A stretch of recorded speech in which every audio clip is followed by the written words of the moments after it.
Thank you. Good. Yeah, please be seated.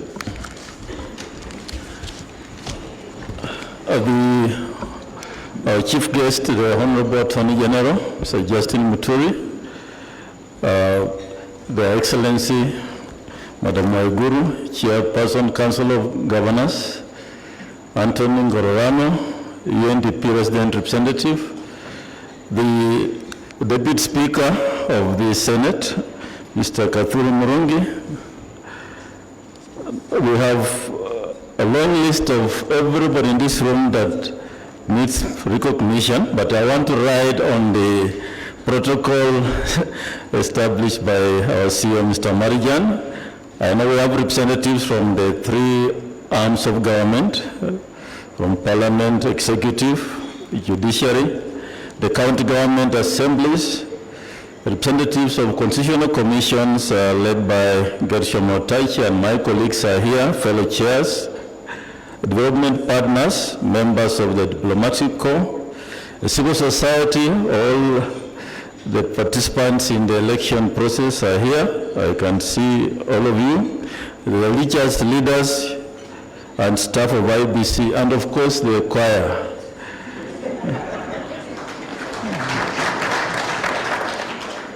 And ladies and gentlemen, I want to say thank you very much for honoring our invitation to come to this function. Indeed, you are all important actors in this process. And I know from the list of speakers, which is 22, I know the list could have been longer because you are all players in the electoral process. And this is a very, very important function.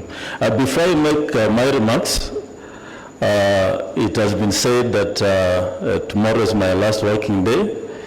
This may not be my last function. I'm sure there's another function tomorrow somewhere. But let me invite or ask the two commissioners to come forward, Professor Gulia and Commissioner Molu. Please come forward. We started the journey together on 18th of January 2017.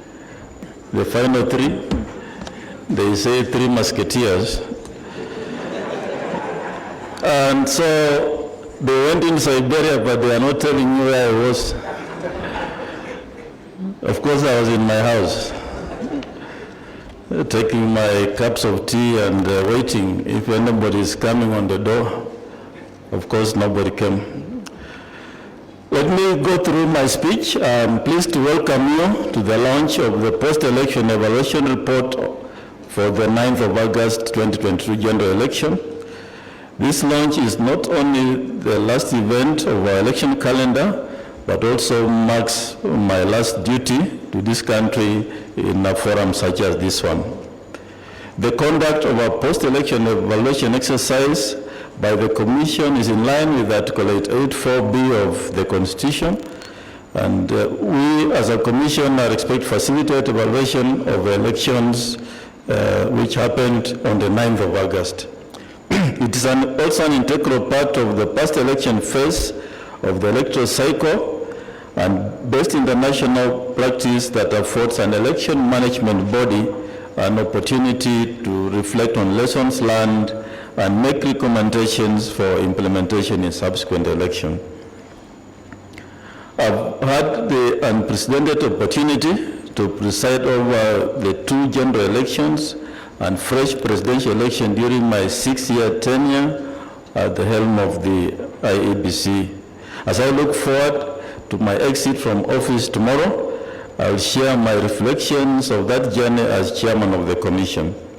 I was appointed in office on the 18th of January 2017, and we took the oath of office on 20th of the same month. In the oath of office, I swear to obey, respect, and uphold the Constitution and all the laws of the Republic, that I would faithfully and fully, impartially, and to the best of my ability discharge the trust and perform the functions and exercise of powers devolving upon me by virtue of the appointment without fear, favor, bias, affection, ill will, or prejudice.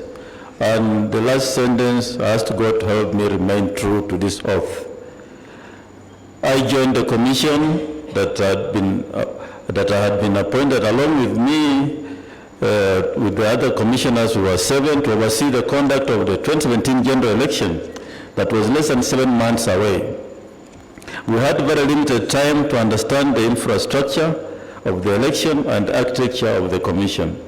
Additionally, the processes had already been concluded by the previous commission, and there was no time to make any major reviews or adjustments.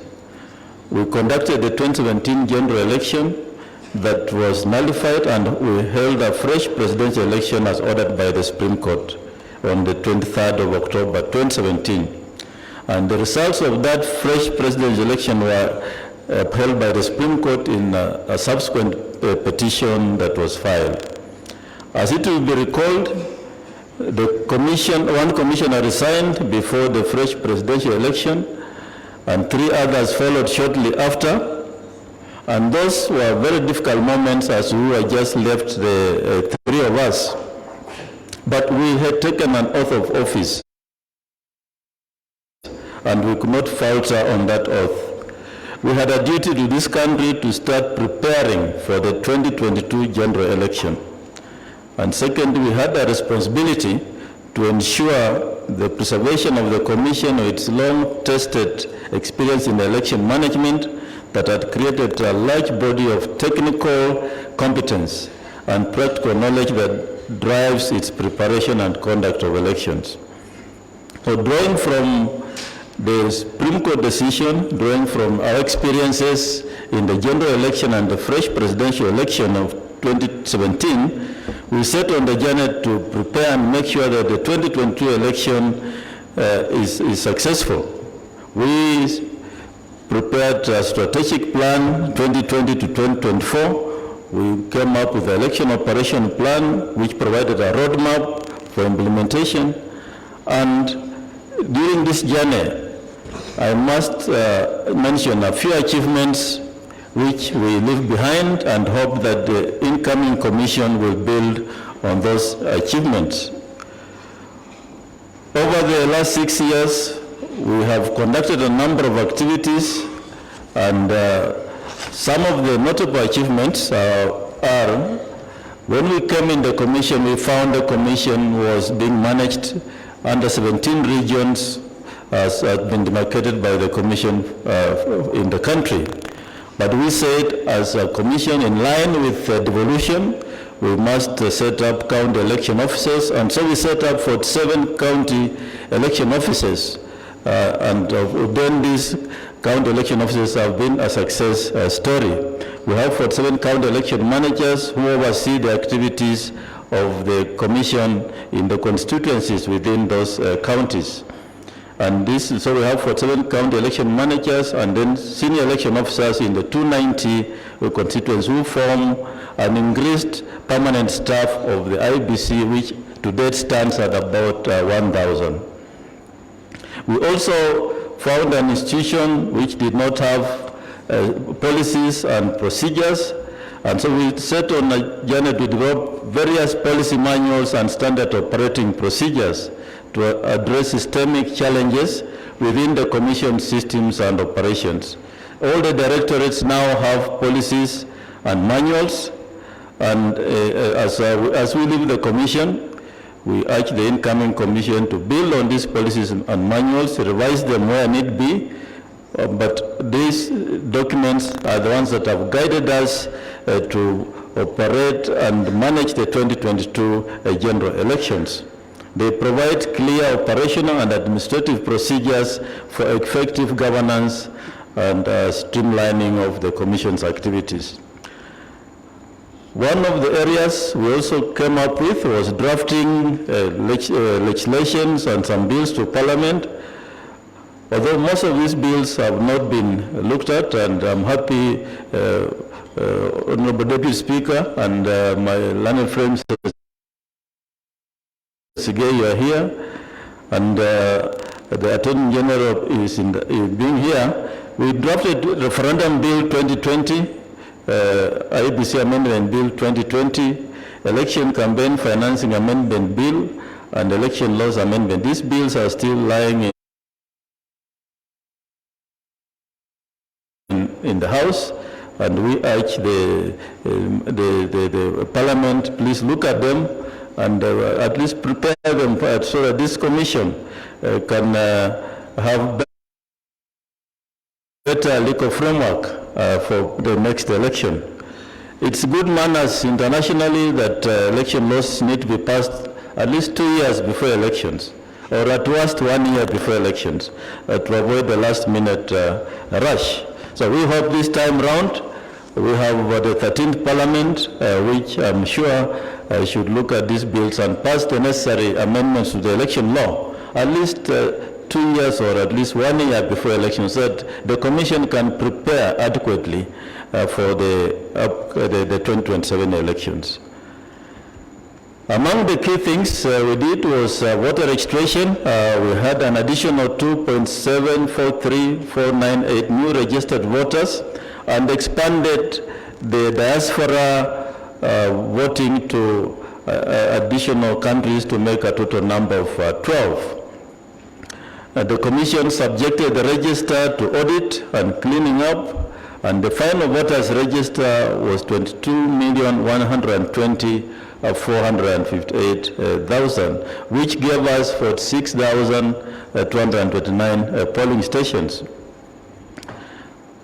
This commission in 2022 reduced the cost of election as compared to 2017. We actually reused the technology that we deployed in elections. We only bought 14,000 new KIMS kits, but reused the old ones. We did early procurement, although we did not have funding until the last election year, but we did early procurement by entering into framework contracts with various suppliers and negotiated better rates for some of the materials, strategic materials. For example, ballot papers in 2017 we were paying about 150 shillings per ballot paper, but in 2022 we will pay 25 shillings per ballot paper. So the cost of elections was reduced, but it cannot come down tremendous because we must rely on technology, and technology is expensive. And also our legal framework is what drives the cost of elections, where we must have a certain number of polling stations, not exceeding 700 voters per polling station. So as a commission, we also said we must print sufficient ballot papers. We printed ballot papers equivalent to the number of registered voters. This then served two purposes. One, reduced the cost. Number two, it eliminated avenues that provide opportunity for electoral malpractice like multiple voting or ballot stuffing. So we just had enough ballot papers, and of course we also, in an area where there is no possibility of eliminating possibility of malpractice, we strictly identified voters using biometric voter identification system and using only the printed register. Manual register was deployed in a few areas where technology failed. Transmission of results, we only transmitted the image of result from 34A using the results transmission system from polling station to the national tallying center and constituency tallying center. We deploying a secure public portal where election results from 34A, 34B, and 34C were hosted for the nation and the world to access. A record 386 million logins were reported to the portal, and those that tallied the results got the same results as the IEBC result in Form 34C. This was the game changer in the elections and elevated the aspect of transparency to a whole new world level. The representative from the National Police Service has mentioned our collaboration Indeed, we came up with a program of collaboration, National Police Service, the Election Security Arrangement Program, and trained police officers on election management. This arrangement is good. It has to continue for purposes of managing elections and peace in the country. I'm pleased to report that the Commission on National Police Service worked harmoniously well, save in a few isolated incidents at tallying centers. The Commission also developed 17 election manuals that were used in training staff and other stakeholders like judiciary, political parties, and the media. These trainings gave stakeholders a clear understanding of the election process to engage in various areas related to elections. We collaborated with the media, Kenya Media Sector Working Group, to enhance transparency and ensure a quick flow of information in election reporting to the public. IEBC also had an MOU signed between Editors Guild and the Kenya Media Sector Working Group, and